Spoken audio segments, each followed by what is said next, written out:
Hi there, and welcome to my podcast, Music in the Key of Life. And in each episode, I shall be chatting to family and friends and asking them how music has played a part in their lives. I'll also be asking them to choose 5 songs that are special to them.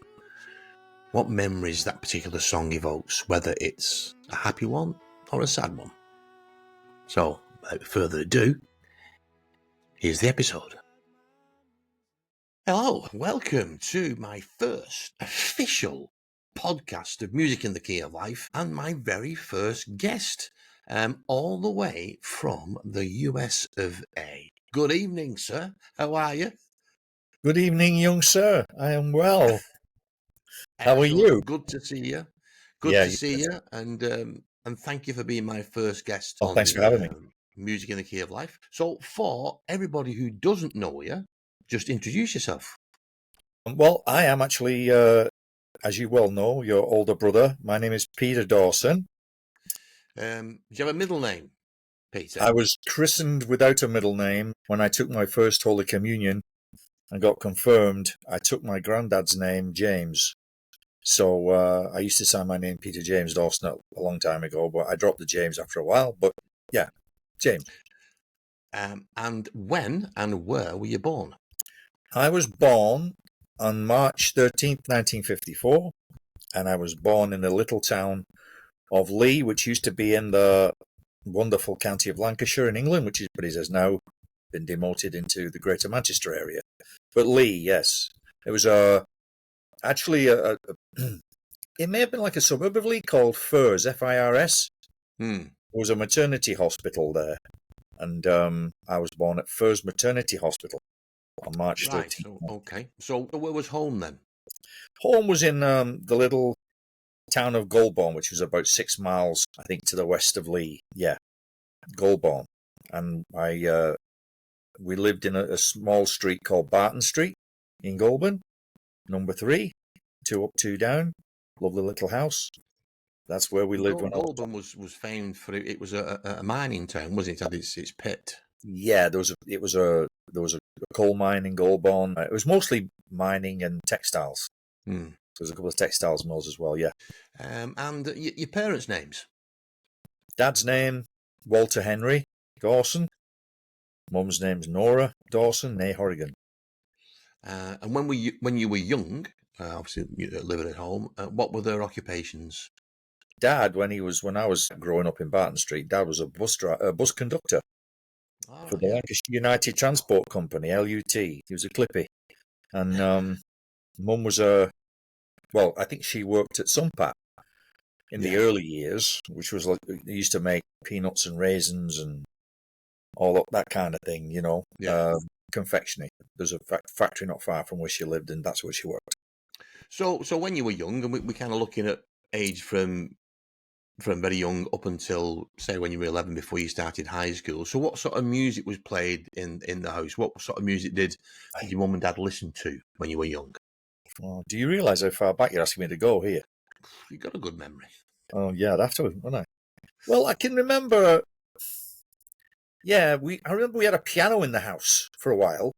I remember plonking away on that, believing myself to be Mozart, and all this kind of crap was coming out. But anyway, yeah, I remember Elvis was very popular in those days. He was just coming up and coming through and creating a sensation with his gyrating hips and his rock and roll. And I remember some Elvis being played in the house.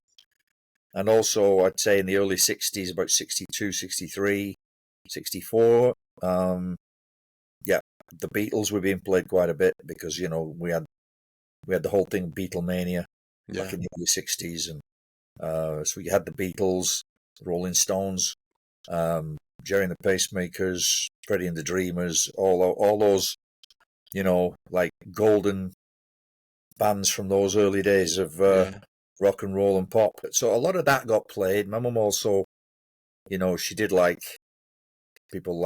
she loved Johnny Mathis. So, there was a pretty eclectic sort of, collection of stuff being played in the house. Although I can't say that I remember anything specific, like any particular song, just that in those days, that's the sort of music that was played around with everybody. Mm.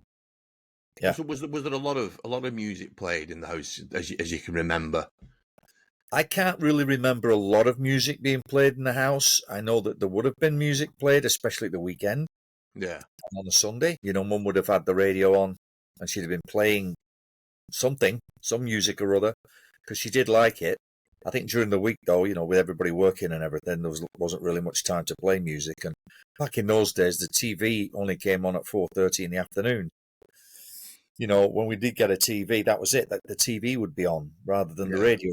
But at weekends, when people were at home, not working, then yeah, there would have been music playing quite a lot. Like I said, mostly Elvis and whatever was big at the radio at the time. Yeah. I mean, without kind of giving anything away, just thinking about as you are now or in your adult life, was the music that you were kind of brought up on that your mum and dad played, did that influence your taste as you got older in music, or did you go kind of on your own track, so to speak? I suppose as I was growing up and, coming to high school age, 11, 12, yeah, we played a lot of Beatles. We played a lot of them sort of like Mersey sound. Mm.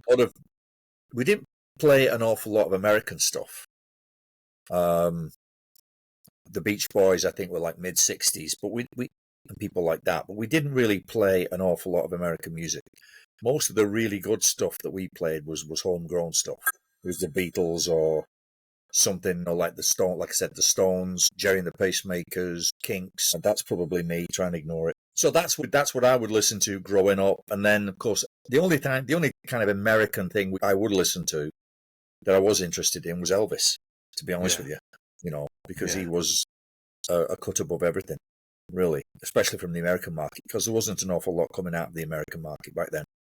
Yeah. But Elvis was definitely, very, very popular over here. And we did play a fair bit of that. And particularly as I was growing up and got to high school, got to be 13, 14, I listened to a heck of a lot of Elvis then, because I had a friend at school, a mate of mine called Jeff, who was a massive Elvis fan. And he was really surprised that I knew so many Elvis songs and I could actually sing them. I knew the lyrics to a lot. Yeah. So we'd actually, after school, we'd just hang around town and we'd just stand in bus shelters and sing Elvis stuff. We were that bored, but that's what we used to do. We would sing Elvis stuff and really enjoy it. So I did you have at home at that time? You remember? Did you have like a record player? Did you have like lots of your mum and dad had like, albums and? Yeah, there was a record player. We did have a record player in the house. I know we had a Bang & Olufsen at one point.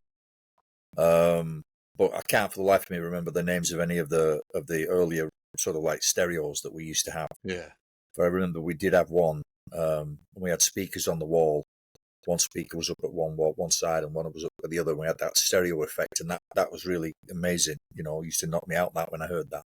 There was my mum had records growing up. I mean, when we moved to Worsley Street in '62 or '63, that's when we got settled, and we had a record player in the house, and they were mostly albums, mostly my mum's stuff, because she liked, like I said, Johnny Mathis, Tom Jones, Engelbert Humperdinck, guys like that.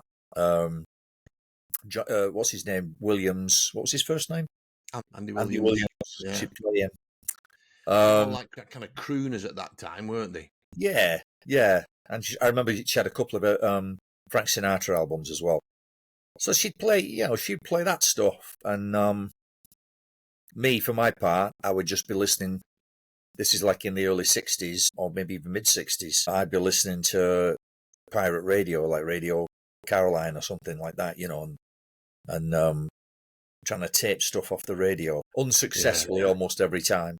But yeah, it's and Top of the Pops used to come on TV on a Thursday night, and I'd always be sitting there, lying on the rug, staring up at the TV and just watching Top of the Pops, because I used to love it. And the Beatles for me were like in the early to mid '60s. The Beatles for me were like the gold standard. And I was always interested in the drummer and the band rather than like the vocalist or the lead guitar or anything like that. It was the drummer that fascinated me in any band, because I was always attracted to the beat of a song. right? If it had a driving rhythm and a driving beat to it, that's what made me want to listen to it, rather than the lyric specifically or the melody. Just the way that the drummer would, in many bands, they would lead the whole thing. Everybody seemed to sort of like wait for the drummer or look to the drummer for changes and things of that kind of thing. So I used to watch Ringo Starr, for example, who of the four Beatles was probably the one that people liked the least, if you asked them.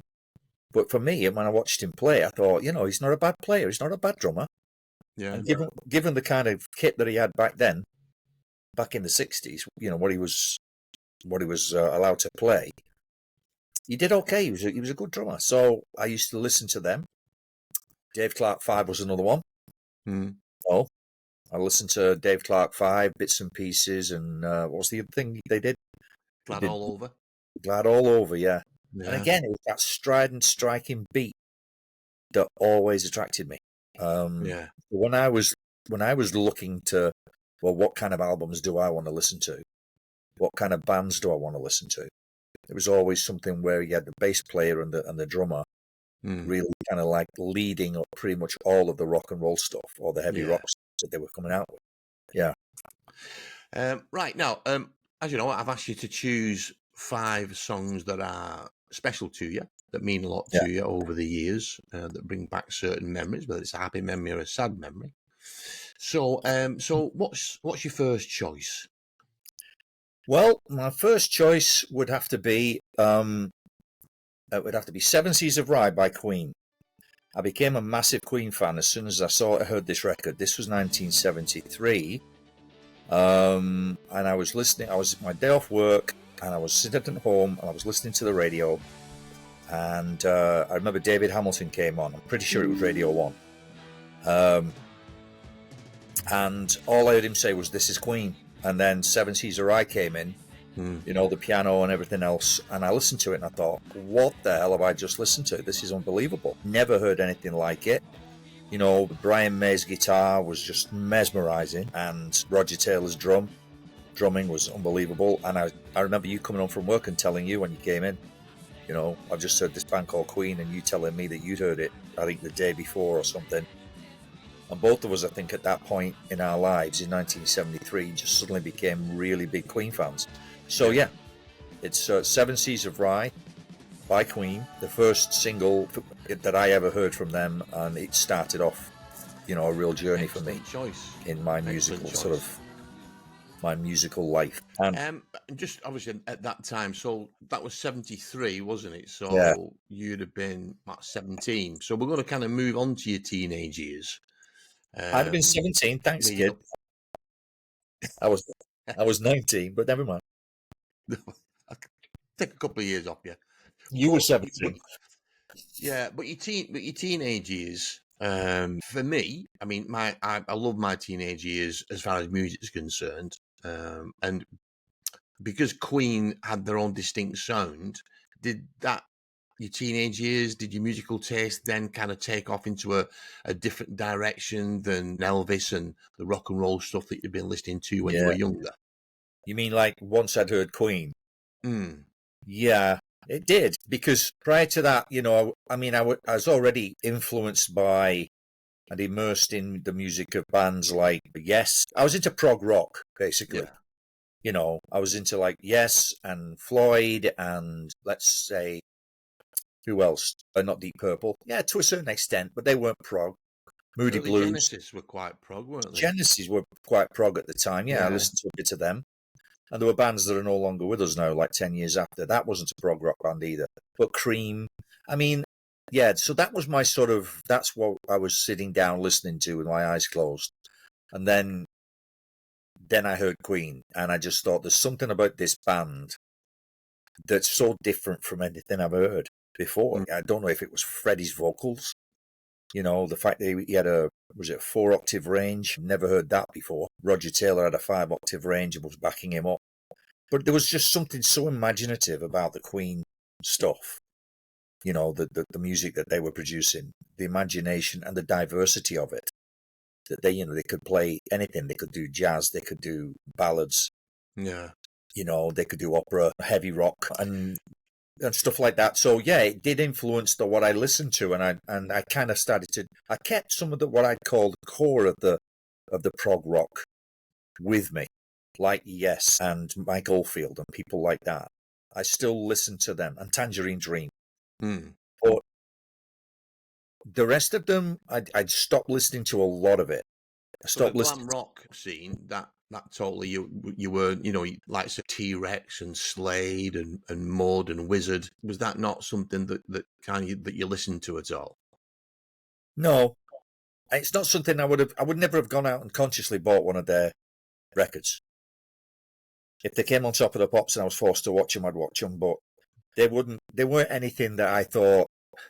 To me, that was all just it was just all fluff. There was no substance to that stuff for me.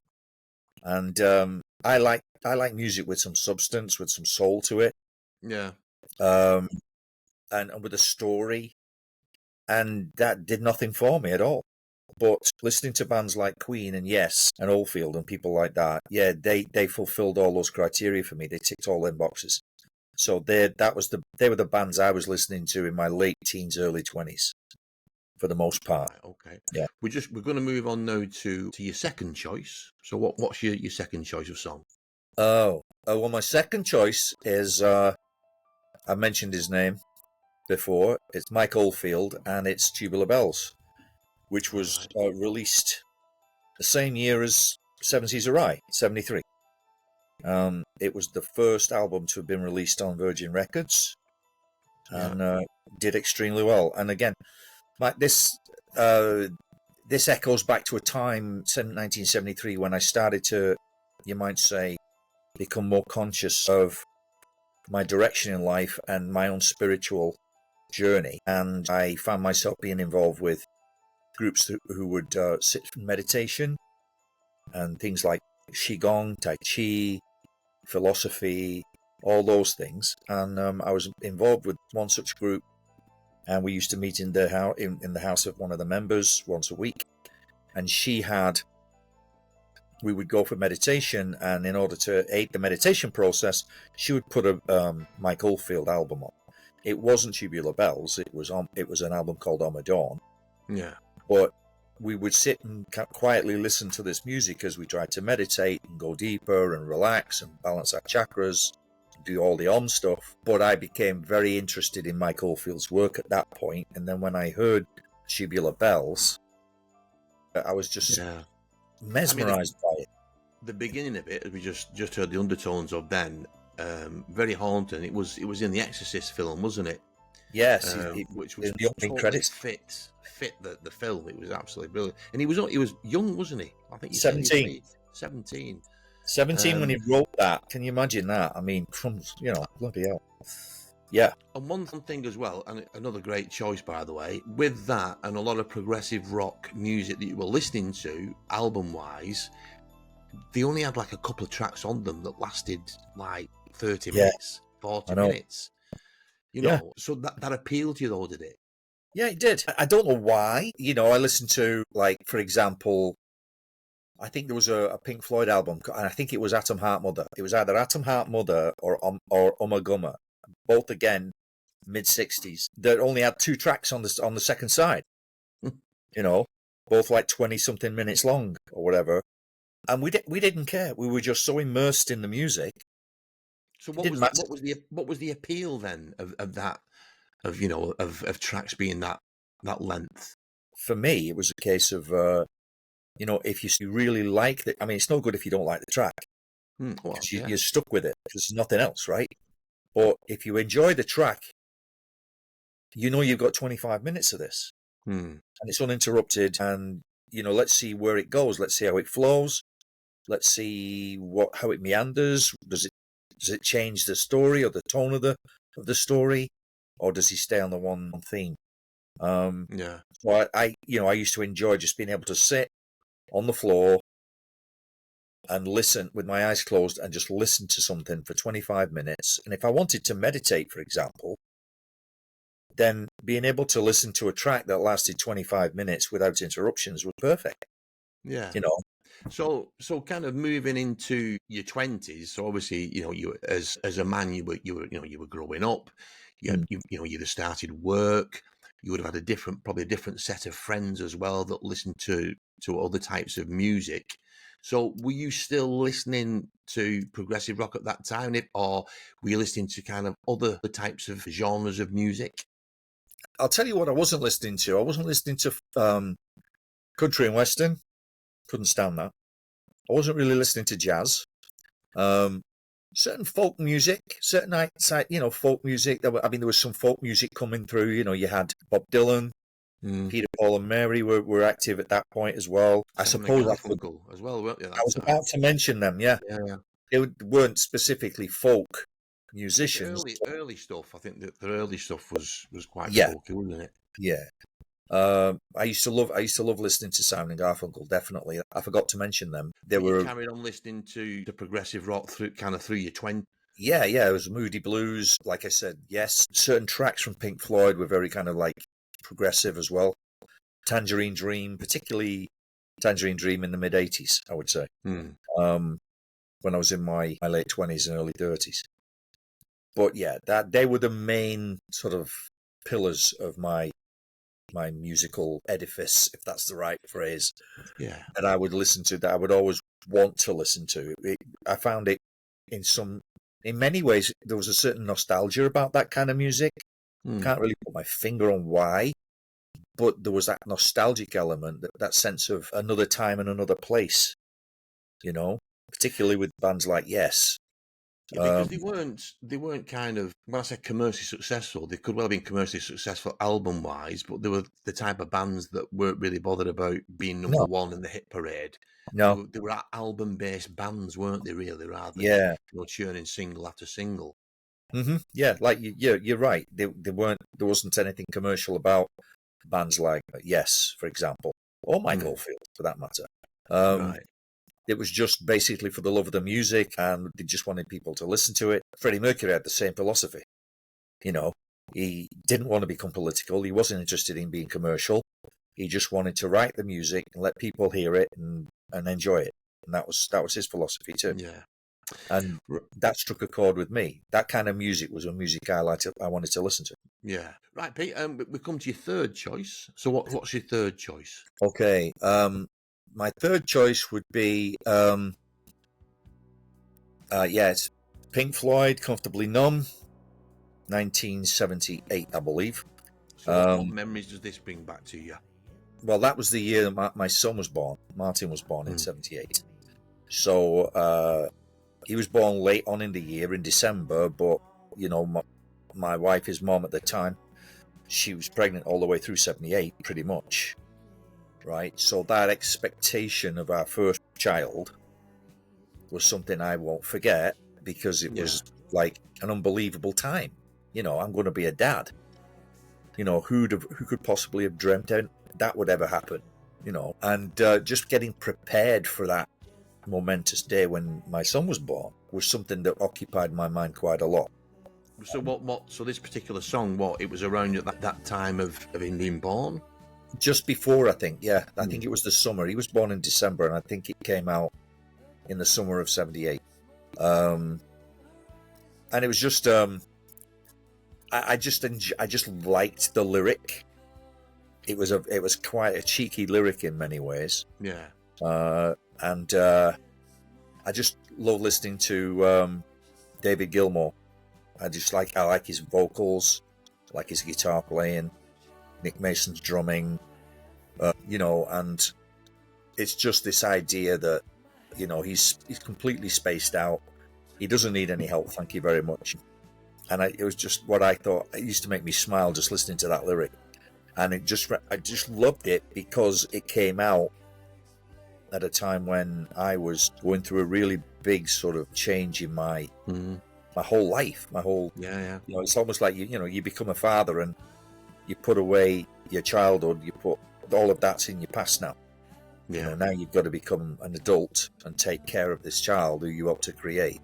And the fact that this song came out and I listened to it quite a lot. I listened to a lot of Floyd actually in 78.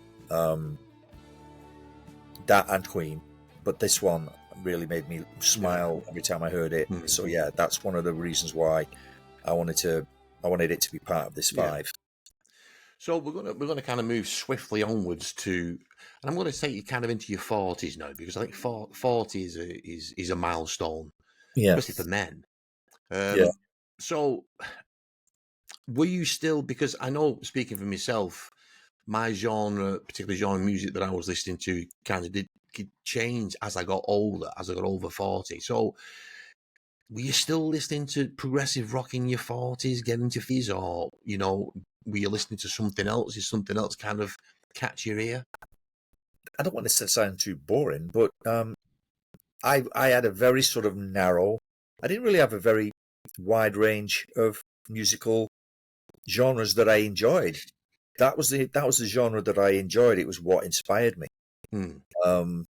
So I would continue to listen whenever they brought, like Yes brought out a new album, or Mike Oldfield brought out a new album, or the Blues did. I also got, again, in my 40s, I got more and more interested in bands like Tangerine Dream, because of that sort of spacey, new agey kind of theme to it.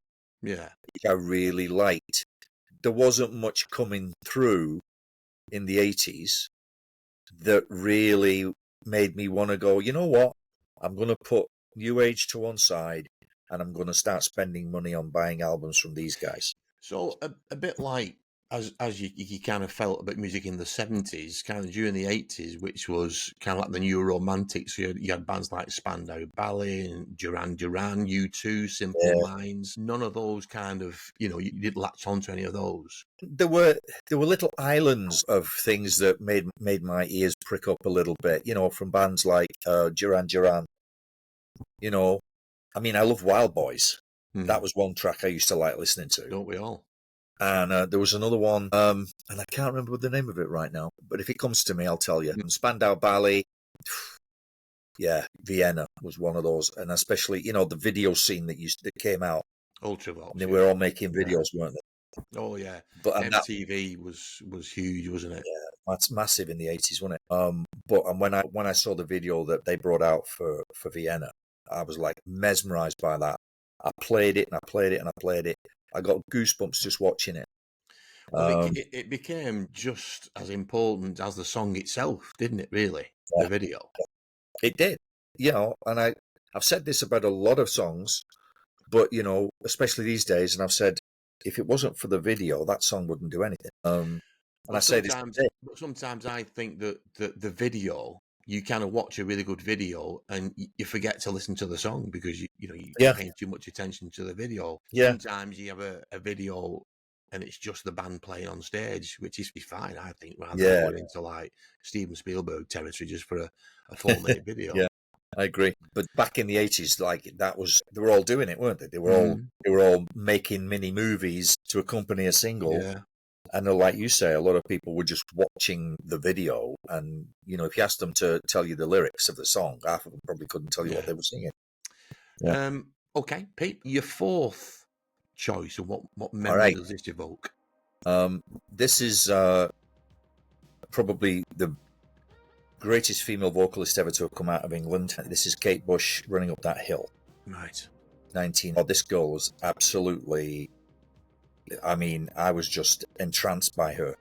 When I first saw her singing Wuthering Heights, like millions of other people, we couldn't believe what we were watching, couldn't believe, what we were listening to.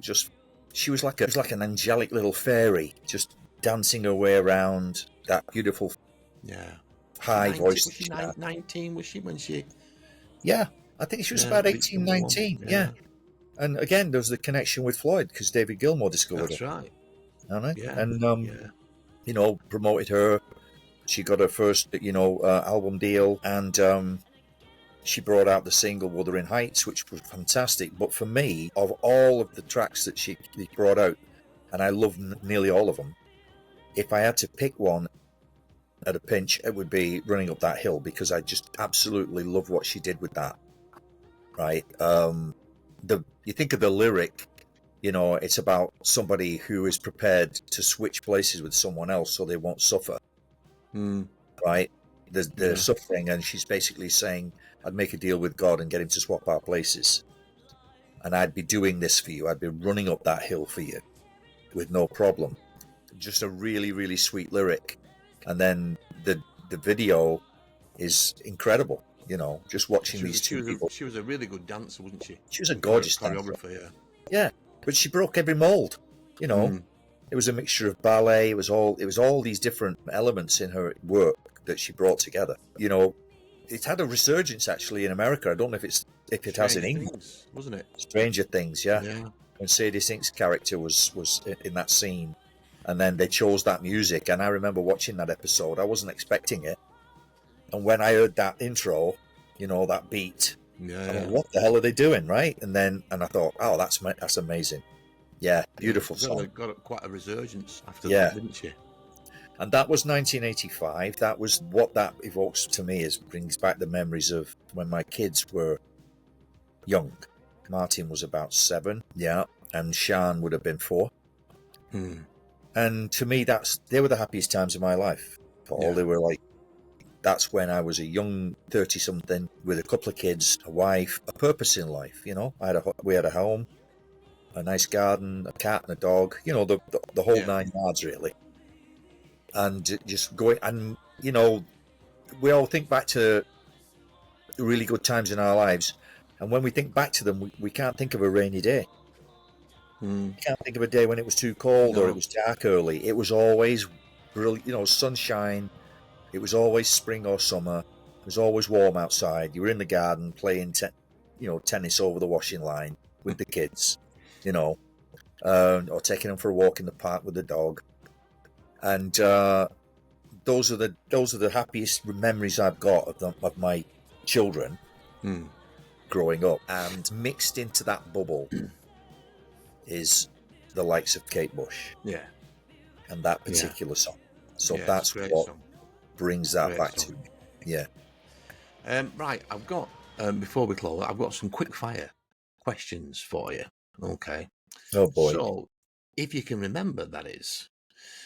So, the first single and album that you bought, so not as a gift, that you went out and bought, the first single, the first album. Oh my God. I have to say, singles are kind of something that's happening at the time. You know, you could hear a song, sometimes not even like the artist, but you think that's a good song, but you wouldn't buy their album. But no, I think albums are like people that you're into. So first single and first album, Pete. First single, oh gosh. I remember buying two singles. I think it was about 68, 69. I was about 15. One of them was Norman Greenbaum's Spirit in the Sky. Ah, yes. And the other one, and it only came to me today because I was thinking about, you know, the early years when I was like growing up and what was I listening to? What did I buy? It was, remember this one, Mony Mony, Tommy James and the Shondells. Tommy James and the Shondells, yeah. Great song. Again, that beat, that drum, right? You know, yes. And those were, I think, the first two that I ever got. And they both came out about the same time, about 69, 68. And what about album? Album, now that's a bit trickier. I do remember buying Queen 1. I'm pretty sure I bought Queen 1. Because you bought me Queen 2. But Queen 1 I think I bought myself. And I think I got that before I bought Bridge Over Troubled Water. Simon and Garfunkel, and Parsley, Sage, Rosemary and Thyme was another album they brought out. I remember buying that one. But I think I got Queen 1 first. So I'm going to go with that. First concert that you went to and the last concert that you went to? Oh my God. I didn't go to any music concerts until I was in my mid-20s. It was the early 80s, I think. And so I'd have to say it was Manchester. It was that indoor arena at Manchester at the time. I forget G-Mex, was it back then? I'm not sure. No, it was before then. Changed its name loads of times, isn't it? Yeah.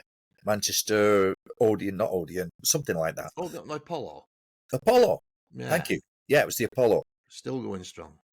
And it was Rick Wakeman. All right. And it was he was doing Six Wives of Henry VIII. Unless he had 7, but I think he only had 6. Yeah, did Six Wives Henry VIII. I remember that. Yeah, and that would have been mid-80s. I can't exactly say what year. I think it was around 84. Might have been 85. I remember Last almost one? throwing. What was the last gig The you last went to? concert I went to was Blackmore's Night. Richie Oh. Blackmore and Candice Knight, husband and wife. And they do an awful lot of Renaissance stuff, Renaissance music, which I actually like. But yeah, that was about 3 or 4 months ago, somewhere here in New Jersey where we live. I can't remember the name of the theatre, but yeah, that was about 3 or 4 months ago. I've seen them several times. I really enjoy watching them. Yeah. What was the best concert you went to? Best concert I ever went to. Unforgettable one. That would have had to have been. That must have been. Yeah. There's two. There's two that come to mind. The first one was Rainbow. Right. It was a Rainbow concert.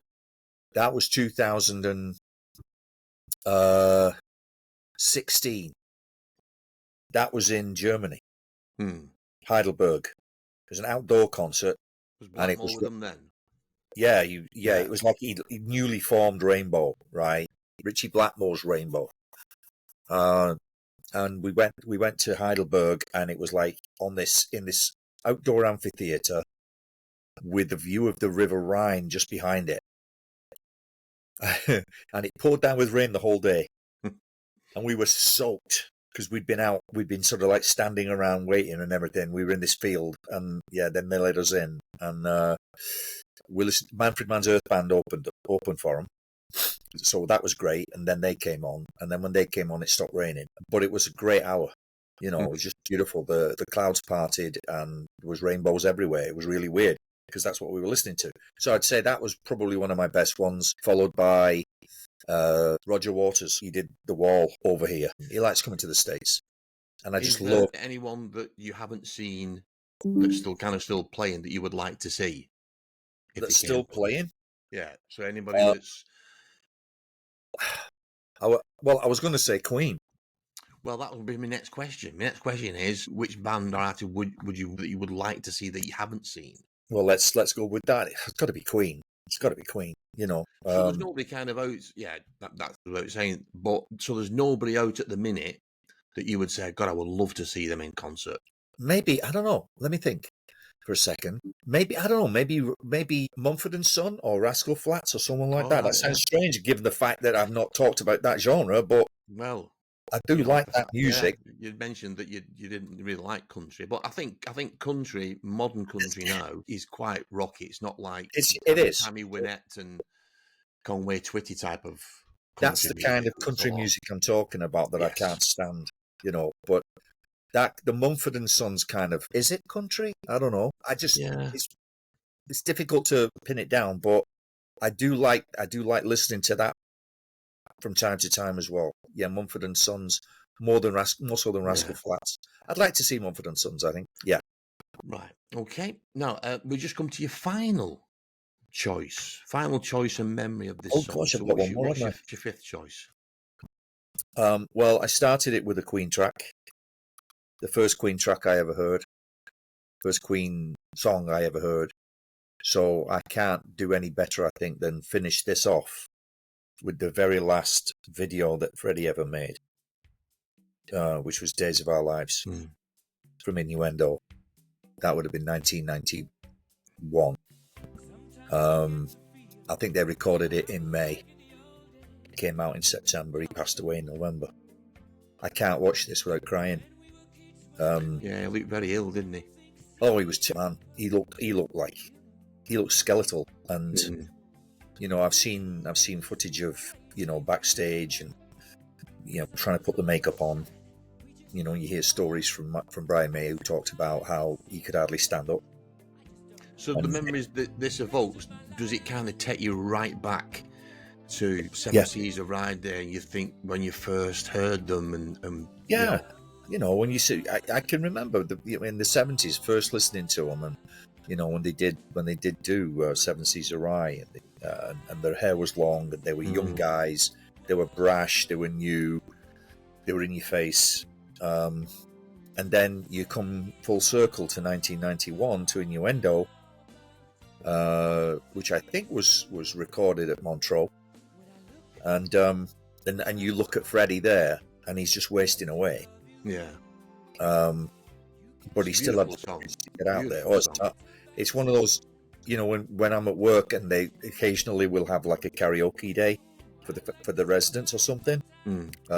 That's what I sing. Yeah, sing that for them, and it always silently. I'm always in memory of Freddie when I sing it, because I just love. It's not my favorite Queen song by any means, but it's one of the most memorable ones because it's the last time you ever saw him on a video. Fabulous. So yes, that's my fifth choice. And finally, on your musical journey, what's kind of, if you were going on a long drive somewhere, so what's like on your Pete's playlist to get you through the journey? What sort of music are you kind of listening to that you think, right, I'm sticking this on while I'm on this drive? A bit of a mixture. Yeah, it's a very much an eclectic mixture of a lot of the bands we've talked about. I'll stick some Pink Floyd on. I'll stick on some Queen. But I always, when I'm listening to Queen in the car, I always listen to not the singles. Some of the more obscure tracks from some of the albums, that you don't listen to. You don't get an awful lot of airtime. I see like Mother Love, for example. That kind of track. So I'll stick on a little bit of that, some Floyd, and I'll also listen to maybe a little Simon and Garfunkel. Depends on my mood. Yeah. Do you know what I mean? If I'm in the mood to really belt something out, then it'll be some heavy rock stuff. I always think as well, it depends on where you're going. If you're driving to go on holiday somewhere, like it's probably a different type of music than if you were like driving to the dentist or something like that. Yeah. Something to take your mind off what's coming. So that's the kind of thing I listen to, just an eclectic mixture of everything I like. Yep. Pete, thank you so much. Really enjoyed chatting with you and listening to your kind of musical journey and 5 great songs that you've chosen. Thanks for being my first guest. Thanks for having me, kiddo. It's been a pleasure. It really has been a pleasure. Thank you. We'll speak soon. Yep, we will.